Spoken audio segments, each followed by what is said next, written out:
డాబా స్టైల్లో పాలక్ పన్నీర్ తినాలనుకుంటున్నారా? అయితే ఫాలో అయిపోండి ఈ రెసిపీని. అద్భుతంగా వచ్చింది. ముందుగా పాలకూరను తీసుకొని వేడి నీళ్ళలో ఒక 2 నిమిషాలు అయితే ఉడికించి పక్కన పెట్టుకోండి. ఆ తర్వాత కడాయి తీసుకొని ఆయిల్ వేసుకొని జీలకర్ర, పట్ట, లవంగ, బిర్యానీ ఆకు, ఉల్లిగడ్డ వేసుకొని అల్లం వెల్లుల్లి పేస్ట్, పసుపు, కాస్త కసూరి మీద వేసుకొని ఫ్రై చేసుకొని పక్కన పెట్టుకోవాలి.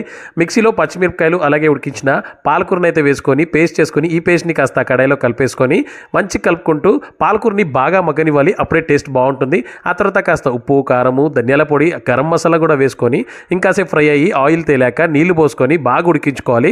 దాని తర్వాత అయితే ఒక క్యూబ్ బటర్ వేసుకొని కట్ చేసుకున్న పన్నీర్ని వేసుకొని సిమ్లో పెట్టుకొని మూత పెట్టుకొని అయితే ఇంకాసేపు ఉడకనివ్వాలి. ఇంకా మనకు పైనుంచి కొత్తిమీర ఇంకా మీగడ లేకపోతే క్రీమ్తో పైనుంచి టాపింగ్ చేసుకోండి. ఇంకా మనకు రెడీ అయిపోతుంది కర్రీ. రోటీతో కానీ, పరోటాతో కానీ లేదా చపాతీతో కానీ తింటే టేస్ట్ అద్దరిపోతుంది. తప్పకుండా మీ ఇంట్లో కూడా ట్రై చేయండి డాబా స్టైల్ పాలక్ పన్నీర్. వీడియో నచ్చితే ఇంకెందుకు ఆలస్యం, లైక్ చేసి షేర్ చేసి సపోర్ట్ చేయండి, సబ్స్క్రైబ్ చేసుకోండి.